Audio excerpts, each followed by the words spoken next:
فاتحہ۔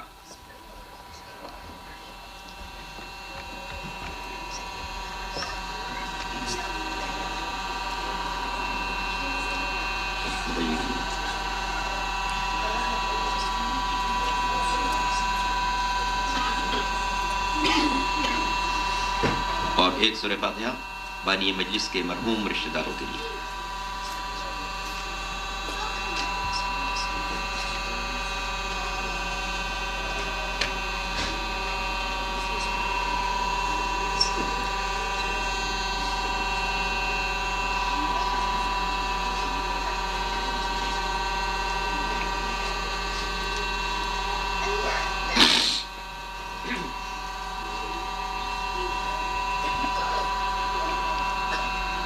اعوذ باللہ السمیع العلیم من الشیطان اللعین الرجیم،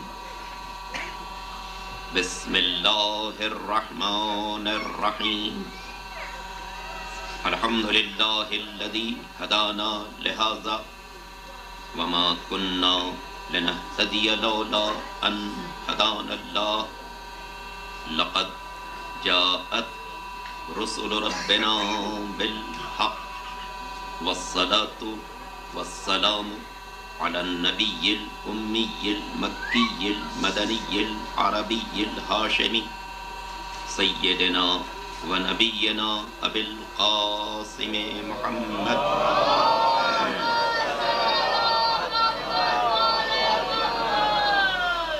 وآله الطيبين الطاهرين المعصومين المظلومين الغر الميامين الذين أذهب الله عنهم الرجس وطهرهم تطهيرا۔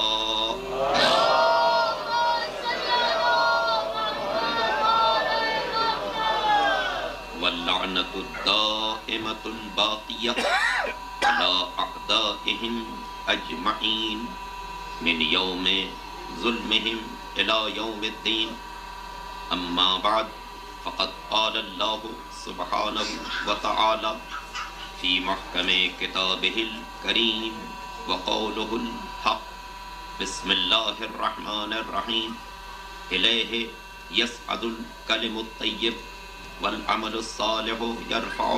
درود پڑھ لیجئے محمد والا۔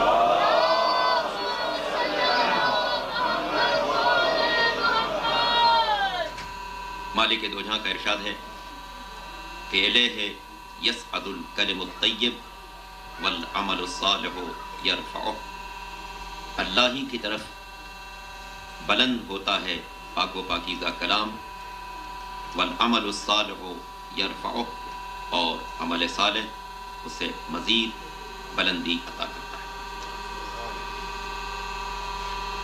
مالک دو جہاں کے اس ارشاد مقدس میں در حقیقت انسانی زندگی کا ایک عظیم پیغام پوشیدہ ہے کہ انسان کی گفتگو اور کلام بھی پاک و پاکیزہ ہو اور اس کا عمل بھی صالح ہو۔ بڑی پاکیزہ بات ابھی ہمارے برادر عزیز علی جناب مولانا فاروق علی الحسینی صاحب دام مجدو فرما رہے تھے کہ بہت سے مسائل لہجے سے پیدا ہو۔ قرآن نے بنی نوع انسان کی ہدایت اور توجہ اسی بات کی طرف مبذول کرائی کہ الیہ یصعد الکلم الطیب، دیکھو جو بات اللہ کی بارگاہ میں پہنچتی ہے وہ پاک و پاکیزہ بات ہوتی ہے، والعمل الصالح یرفعہ، اور اس پاکیزہ بات کو بھی جو شے مزید بلند کرنے والی ہے وہ عمل صالح، بات بھی پاک ہو عمل بھی پاک ہو۔ اور ہم پر اللہ کا احسان ہے کہ اس نے ہمیں اس گھرانے سے وابستہ قرار دیا کہ جن کی پوری زندگی اتنی پاک و پاکیزہ تھی کہ عرش کی بلندیوں سے ان کے لیے اعلان کیا گیا کہ انما یرید اللہ لیذھب عنکم الرجس اہل البیت ویطہرکم تطہیرا۔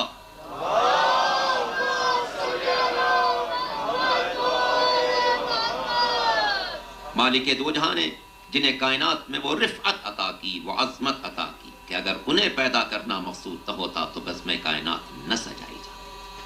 ابھی آپ مجلس سے پہلے حدیث کسامی فقہ سماعت فرما رہے تھے کہ مالک دو جہاں نے بزم ملکوت میں فرشتوں سے کہا تھا کہ انی ما خلقت سماء مبنیۃ ولا ارضا مدحیۃ ولا قمرا منیرا ولا شمسا مضیئۃ ولا فلکا یدور ولا بحرا یجری ولا فلکا یسری الا فی محبت ہؤلاء الخمسہ الذین هم تحت الکسوۃ۔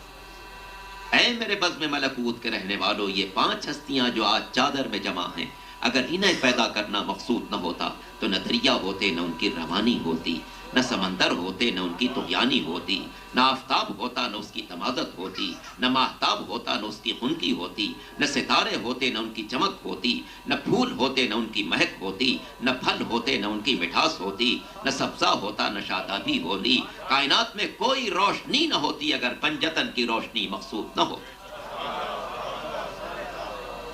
یہ کائنات صدقہ ہے انہی 5 ہستیوں کا کہ جنہیں مالک دو جہاں نے اس کائنات میں وہ بلندی عطا کی کہ جب انسان اول خلق ہوا تو اسے مالک دو جہاں نے یہ تعلیم دی کہ دنیا میں جب جانا، کسی مشکل میں گرفتار ہو جانا تو ان 5 ہستیوں کا نام لیتے چلے جانا، مشکل تمہاری حل ہوتی چلی جائے گی۔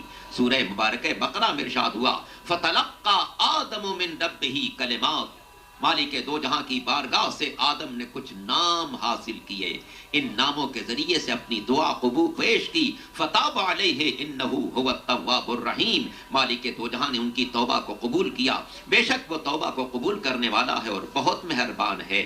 تفسیروں میں، ہماری تفسیروں میں بھی اور برادران اہل سنت کی تفسیروں میں بھی یہ فقرہ موجود ہے۔ علامہ سیوطی نے اس موقع پر 12 حدیثیں نقل کی ہیں کہ جب مالک دو جہاں نے آدم کو جو نام تعلیم کیے تھے وہ کون سے نام تھے جن کے ذریعے سے ان کی دعا قبول ہوئی، تو تفسیروں میں یہی فقرہ پایا جاتا ہے کہ آدم کو یہ سکھایا گیا الہی بحق محمد وانت المحمود وبحق علی وانت الاعلی وبحق فاطمہ وانت فاطر السماوات والارض وبحق الحسن وانت المحسن وبحق الحسین وانت قدیم الاحسان۔ اے پالنے والے، تجھے محمد مصطفیٰ کا واسطہ، تجھے علی مرتضیٰ کا واسطہ، تجھے فاطمہ زہرا کا واسطہ، تجھے حسن مجتبیٰ کا واسطہ، تجھے حسین کا واسطہ ہے، میری مشکل کو حل فرما۔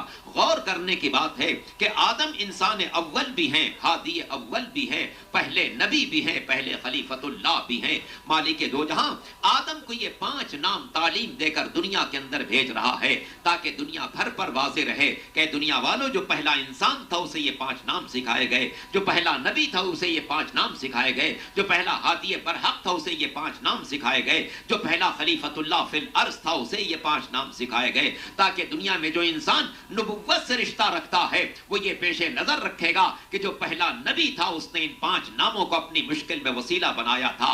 جو خلافت الہیہ کو تسلیم کرتا ہوگا وہ اس حقیقت کو پیش نظر رکھے گا کہ جو پہلا خلیفۃ اللہ تھا جب وہ مشکل میں گرفتار ہوا تو اس نے ان 5 ناموں کے ذریعے سے میری بارگاہ میں دعا پیش کی تھی۔ اور اگر کوئی انسان ہدایت کو قبول کرنے والا ہے تو اس حقیقت کو پیش نظر رکھے گا کہ جو پہلا ہادی برحق تھا جب اس نے توبہ کرنی چاہی تو ان 5 ناموں کے ذریعے سے میری بارگاہ میں اپنی توبہ پیش کی۔ اور اگر دنیا کا کوئی ایسا انسان ہو جو نبوت کو نہیں مانتا، خلافت کو تسلیم نہیں کرتا، ہدایت سے وابستہ نہیں ہے، لیکن اگر دائرہ انسانیت میں رہنا چاہتا ہے تو اس حقیقت کو پیش نظر رکھے گا کہ جو پہلا انسان تھا جب وہ مشکل میں گرفتار ہوا تو اس نے پنجتن کا واسطہ دیا تھا، اے پالنے والے تجھے مصطفیٰ کا واسطہ، مرتضیٰ کا واسطہ، زہرا کا واسطہ، مجتبیٰ کا واسطہ، سید الشہداء کا واسطہ۔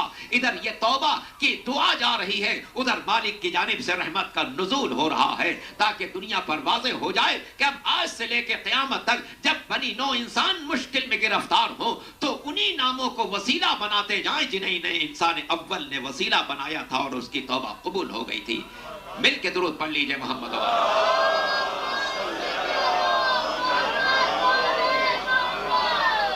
الیہ یصعد الکلم الطیب، پاک و پاکیزہ بات اسی تک پہنچتی ہے، والعمل الصالح یرفع، انسان کا عمل صالح اسے مزید بلندی عطا کرتا ہے۔ کتنا شائستہ ہے وہ انسان جس کی بات بھی پاک ہے، جس کا عمل بھی پاک ہے، جس کی سیرت بھی پاک ہے، جس کا کردار بھی پاک ہے۔ اس کے لیے بس تھوڑی سی توجہ برقرار رکھنی پڑتی ہے۔ انسانی زندگی میں اگر اس حقیقت کو پیش نظر رکھا جائے کہ ہر گناہ میں ایک لذت ہوتی ہے، ہر اطاعت میں ایک سختی ہوتی ہے. چاہے دنیا کا کوئی بھی گناہ ہو اس میں ایک وقتی طور پر لذت ضرور ہوتی ہے, اور کوئی بھی اطاعت ہو اس میں وقتی طور پر سختی ضرور ہوتی ہے. مگر عزیزان محترم, جس طرح گناہ کی لذت وقتی ہے اور اسی طریقے سے اطاعت کی سختی بھی عارضی ہے, اور دوسری طرف اس حقیقت کو پیش نظر رکھیے گا کہ گناہ میں لذت عارضی ہے اور مواخذہ دائمی ہے, اطاعت میں سختی وقتی ہے اور اس کی جزا دائمی ہے. اور بندے مومن کا امتحان یہی ہے کہ وہ گناہ کے موقع پر اس عارضی لذت کو پیش نظر رکھتا ہے یا دائمی مواخذے کو پیش نظر رکھتا ہے,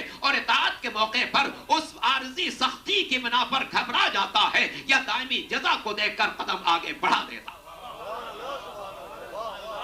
ہر آن انسان کا یہ امتحان ہے کہ اس نے مالک کی زمین پر مالک کی رضا کے مطابق کیسی زندگی گزاری, اپنی آنکھوں کو ان باتوں سے کتنا بچایا جن کو دیکھنا مالک کو پسند نہیں ہے, اپنے کانوں کو ان باتوں سے کتنا بچایا جن کو سننا مالک کو پسند نہیں ہے, اپنی زبان کو ان باتوں سے کتنا بچایا جن کا کہنا اللہ کو پسند نہیں ہے, اپنے اعضاء و جوارح کو ان جگہوں سے کتنا بچایا جہاں پر جانا اللہ کو پسندیدہ نہیں ہے. انسان کا کمال یہی ہے کہ مالک کی رضا کو ہر آن پیش نظر رکھے. وہ مشرق میں رہے تو اللہ کو پیش نظر رکھے, مغرب میں رہے تو اللہ کو پیش نظر رکھے, خلوت میں رہے تو اللہ کو پیش نظر رکھے, جلوت میں رہے تو اللہ کو پیش نظر رکھے, میدان میں ہو تو اللہ پیش نظر ہو, گھر میں ہو تو اللہ پیش نظر ہو, بازار ہو تو اللہ پیش نظر ہو, محفل میں ہو تو اللہ پیش نظر ہو, تنہائی میں ہو تو اللہ پیش نظر ہو.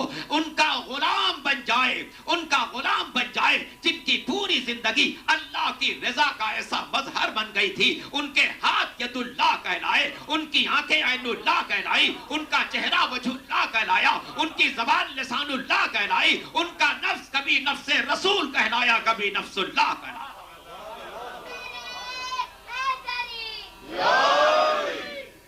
ہم پر اللہ کا احسان ہے کہ اس نے ہمیں اس گھرانے سے وابستہ قرار دیا کہ جن کی عظمت و جلالت کو اپنوں نے بھی مانا اور غیروں نے بھی مانا, جہاں پر دوست بھی آ رہے ہیں اور دشمن بھی آ رہے ہیں. مالک دو جہاں کا ہم پر عظیم احسان ہے کہ اس نے ہمیں علی اور اولاد علی سے وابستہ قرار دیا.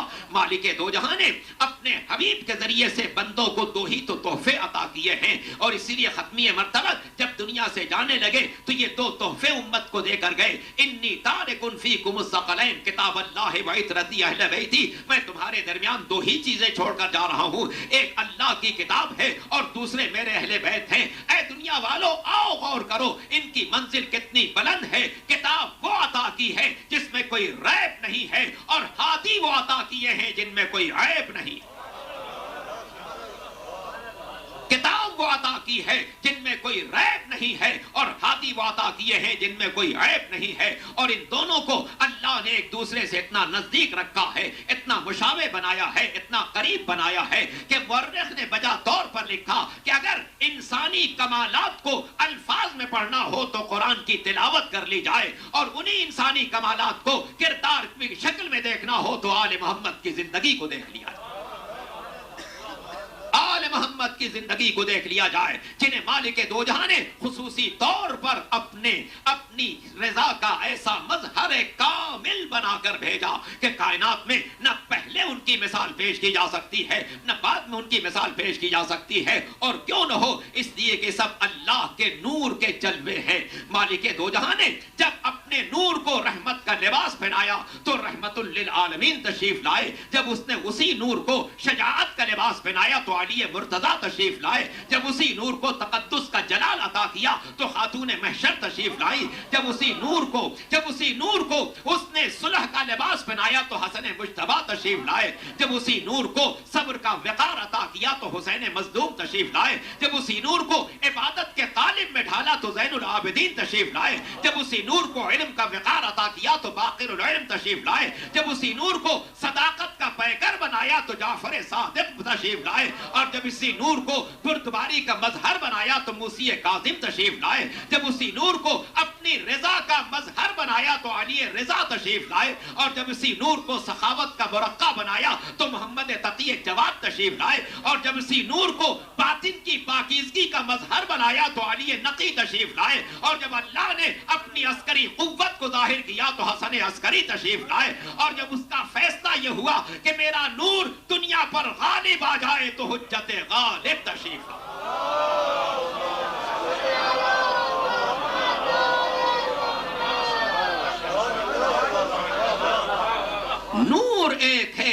ذاتیں مختلف ہیں، ذات ایک ہے، تجلیہ مختلف ہے. اسی لیے زمانہ غور کر کے دیکھ لیں، ان کے القاب الگ الگ ملیں گے، ان کے دور کے حکمراں الگ الگ ملیں گے، حکمرانوں کے انداز الگ الگ ملیں گے، مگر اول سے لے کے آخر تک ہر ایک کا وصف ایک ہے. علم ایک ہے، شجاعت ایک ہے، سخاوت ایک ہے، فصاحت ایک ہے، بلاغت ایک ہے، عصمت ایک ہے، طہارت ایک ہے، اور دونوں اور سب کے سب اتنے بلند منزل پر فائز ہیں کہ اگر نبوت کو الگ کر دیا جائے تو فرق سمجھ میں نہ آئے کہ یہ اول ہے یا آخر ہے، یہ اول ہے یا آخر ہے. اور اس کمال بشریت کی منزل پر ہے، اس کمال ابدیت کی منزل پر ہے جہاں دنیا کو یہ شبہ ہو جائے کہ یہ بندے ہیں یا خدا.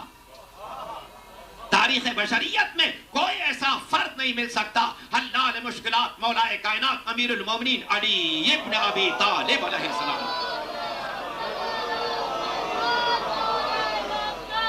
کی ذات والا صفات کے علاوہ جس کے کمالات کو دیکھ کر بندوں کو یہ شبہ ہو کہ یہ بندہ ہے یا خدا ہے. امام شافعی جیسا انسان یہ کہہ کر جائے کہ مات الشافعی ولیس یدری علی ربہ ام ربہ لا، شافعی دنیا سے جا رہا ہے مگر وہ نہیں جانتا کہ اس کا رب علی ہے یا اللہ ہے، اس کا رب علی ہے یا اللہ ہے. وہ کچھ کمالات ضرور دیکھے تھے جس کی بنا پر بندوں کو یہ شبہ ہوا کہ یہ بندہ ہے یا خدا ہے. ہم پر اللہ کے عظیم احسانات میں سے سب سے بڑا احسان یہ ہے کہ اس نے ہمیں علی اور اولاد علی سے وابستہ قرار دیا، علی اور اولاد علی سے وابستہ قرار دیا، اور ختمی مرتبت احمد مجتبی محمد مصطفیٰ صلی اللہ علیہ وسلم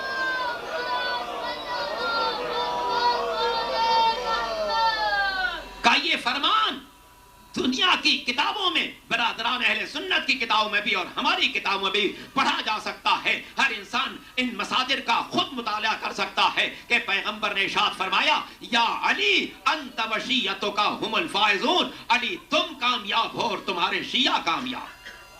تعجب ہے مجھے اس بات پر کہ اس مغربی دنیا میں، روشنی کی دنیا میں بھی بعض جگہوں پر ایسی تنظیمیں قائم ہو چکی ہیں جو ہمارے خلاف اپنی زبانوں کو کھول رہی ہیں، اپنی زبانوں کو کھول رہی ہیں. لفظ شیعہ کے بارے میں ناپاک الفاظ استعمال کیے جا رہے ہیں. کل تک ہم یہ سمجھتے تھے کہ ہماری جہالت کی دنیا میں جہاں پر تعلیمی تناسب بہت کم ہے وہاں صرف یہ اعلانات کیے جاتے ہیں، مگر مجھے پچھلے سال نیو یارک میں آنے کے بعد اس کا اندازہ ہوا کہ وہ جہالت یہاں بھی درآمد کی جا چکی ہے، اور وہ سیاہی جو وہاں کے قلبوں میں تھی وہ یہاں بھی پہنچانے کی کوشش کی جا رہی ہے. اور ایسے نعرے لکھے جاتے ہیں، ایسے نعرے ہماری یہاں دیواروں پر لکھے جاتے ہیں جس کی بنا پر اس لفظ کے خلاف ان کی قدورت کا اظہار ہوتا ہے، ان کے اعنات کا اظہار ہوتا ہے. عزیزان محترم، نقل کفر کفر نہ باشد کے طور پر یہ میں فقرہ کہنا چاہوں گا کہ ہمارے یہاں جب یہ لوگ جو دشمنان اہل بیت بھی ہیں، دشمنان انسانیت بھی ہیں اور دشمنان دین و مذہب بھی ہیں،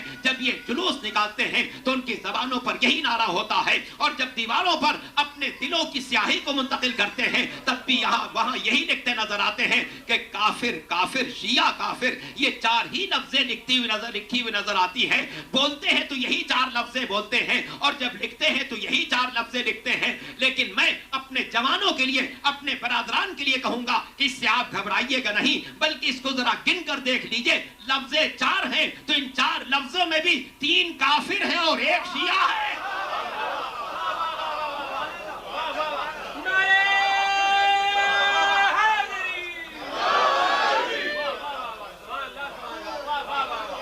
لفظیں 4 ہیں، 3 کافر 1 شیعہ. ہم بھی یہی کہتے ہیں، ہم بھی یہی کہتے ہیں کہ چاروں میں 1 ہی شیعہ تھا. درود پڑھ لیں محمد و آل محمد.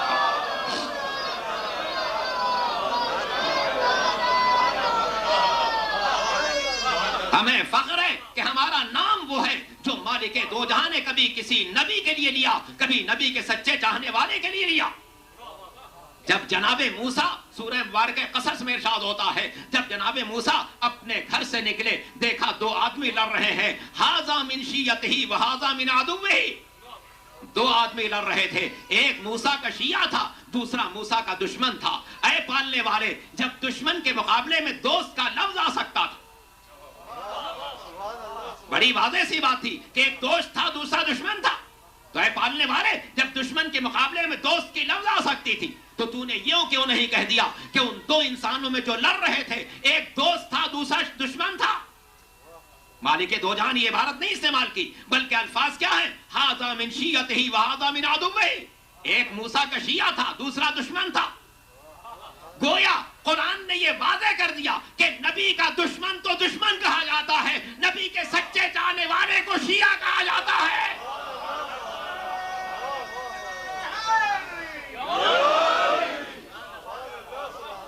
دو ہی انسان تھے، ایک دشمن تھا، ایک چاہنے والا تھا، ایک دوست تھا، ایک محبت کرنے والا تھا، ایک عداوت رکھنے والا تھا۔ جو عداوت رکھنے والا تھا اسے مالک دو جہان نے دشمن ہی کہا، مگر جو سچی محبت کرنے والا تھا، جو دل سے چاہنے والا تھا، اسے شیعہ کے لفظ سے یاد کیا۔ اور یہ لفظ اتنا مقدس ہے، کبھی اس شیعہ کے لیے استعمال کیا، کبھی خود نبی کے لیے استعمال کیا۔ جناب ابراہیم کے لیے سورہ مبارکہ صافات میں ارشاد ہوا وَإِنَّ مِن شِيَّتِهِ لَإِبْرَاهِيمَ، ابراہیم کو مالک دو جہاں نے شیعہ کا لفظ استعمال کر کے دنیا والوں کو توجہ دلائی۔ اے دنیا والوں، یاد رکھو یہ لفظ اتنا پاکیزہ ہے، اتنا مقدس ہے، اتنا معتبر ہے کہ ہم نے کبھی نبی کے سچے چاہنے والے کے لیے استعمال کیا، کبھی خود نبی کے لیے استعمال کیا۔ درود پڑھ لیجئے محمد و آل محمد۔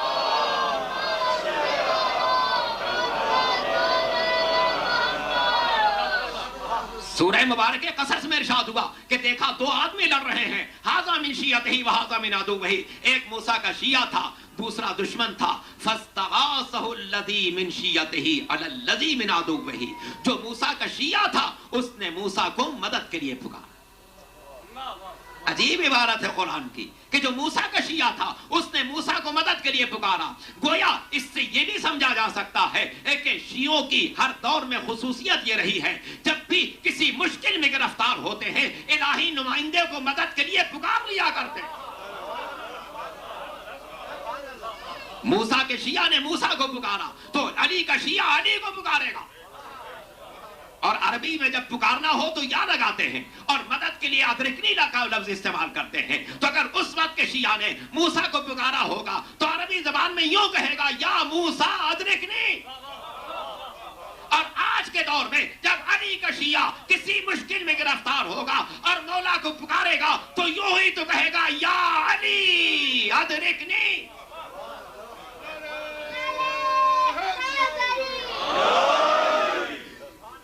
یا علی ادرکنی، میری مدد کو آ جائیے۔ اور کبھی ایسا نہیں ہوا کہ الہی نمائندے کو پکارا گیا اور اس نے مدد نہ کی ہو۔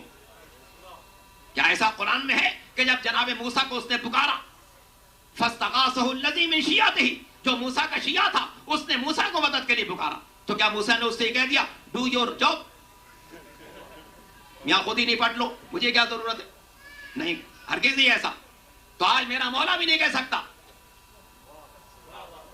کہ اپنی مشکل سے خود ہی نپٹ لو۔ نہیں، قرآن کیا کہتا ہے فَوَقَضَهُ فَقَضَى، موسیٰ نے ایک بھوسا رسید کیا جس سے اس کی قضا آ گئی، جس سے اس کی قضا آ گئی۔ گویا جب الہی نمائندہ آ جائے تو اس کی ایک ضرب کافی ہوتی ہے۔ اور اسی حوالے سے شاعر نے بجا طور پر کہا اسلام کے دامن میں بس اس کے سوا کیا ہے، ایک ضرب ید اللہ، ایک سجدہ شبیر۔ اگر علی کی ضرب نہ ہوتی تو اسلام پھیل نہیں سکتا تھا، اور شبیر کا سجدہ نہ ہوتا تو اسلام بچ نہیں سکتا۔ ضرب ید اللہ، ایک ضرب ید اللہ، ایک سجدہ شبیری۔ فاستغاثہ الذی من شیعتہ علی الذی من عدوہ، جو موسیٰ کا شیعہ تھا اس نے موسیٰ کو مدد کے لیے پکارا۔ ہم بھی اپنی مشکلات میں الہی نمائندوں کو پکارتے ہیں، اور کبھی ایسا نہیں ہوا کہ ہم نے الہی نمائندوں کو پکارا ہو اور مدد نہ آئی ہو، مدد نہ آئی ہو۔ میرے مولا کا وعدہ ہے، میرے مولا کا وعدہ ہے، اور ختمی مرتبت احمد مجتبی محمد مصطفیٰ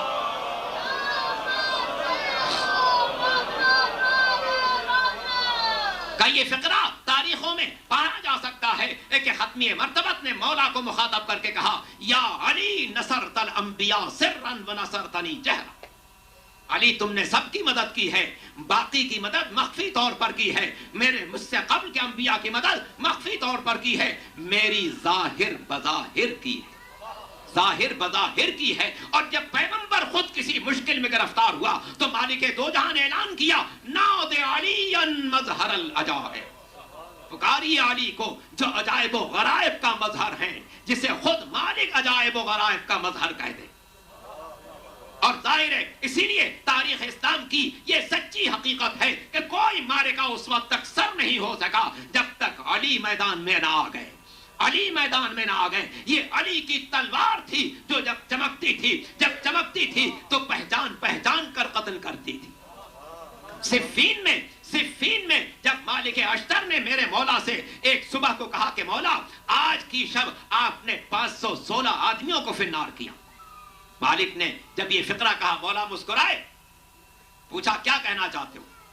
کہنے لگے مولا مجھے بھی سعادت حاصل ہے کہ جتنے آدمیوں کو آپ نے فنار کیا اتنے ہی کو میں نے بھی فنار کیا.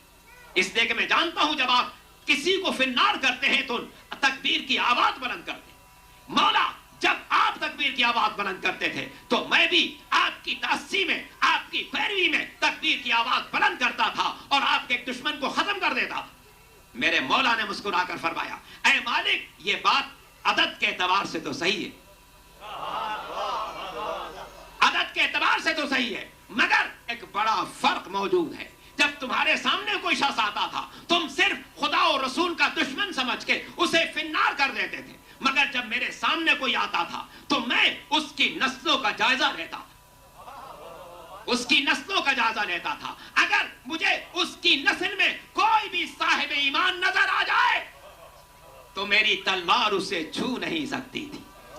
یہ ذوالفقار بھی کتنی بامعرفت ہے، یہ ذوالفقار بھی کتنی بامعرفت ہے. اور کیوں نہ ہو، اس لیے کہ جہاں سے علی آئے وہاں سے ذوالفقار آئی.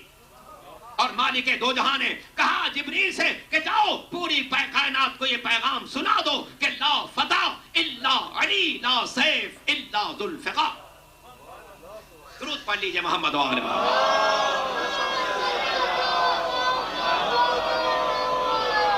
لا فتح الا علی لا سیف الا ذوالفقار. یہ ذوالفقار ہے جو مالک دو جہاں نے اپنے نبی کو عطا کی، اپنے نبی کو عطا کی اور نبی کے ذریعے سے ولی کو ملی. اب یہ قیامت تک بندگان خدا کے سامنے حق کے پیغام کو نمایاں کرتی رہے گی.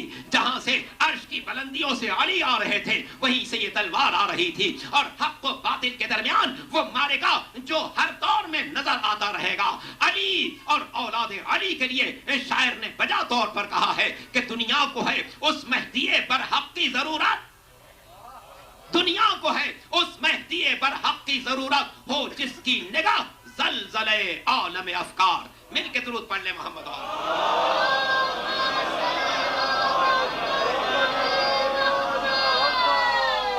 مالک دو جہاں کا احسان ہے کہ اس نے ہمیں علی اور اولاد علی سے وابستہ قرار دیا.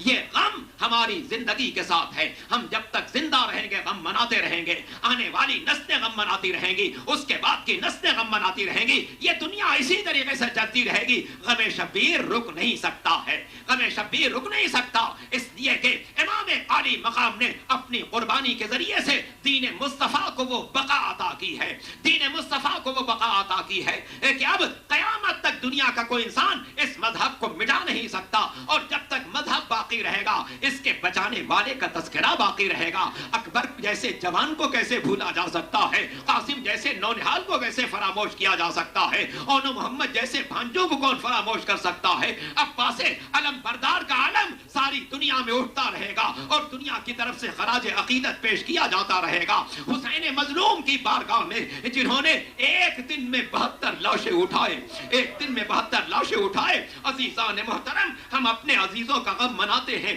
مگر ہم اچھی طریقے سے جانتے ہیں کہ ہمارا کوئی عزیز چلا جائے، کوئی بیٹا، کسی کا بیٹا چلا جائے، کسی کی ماں چلی جائے، کسی کا باپ چلا جائے، کسی کا بھائی چلا جائے، کوئی عزیز چلا جائے، جو غم اس کے انتقال کے دن ہوتا ہے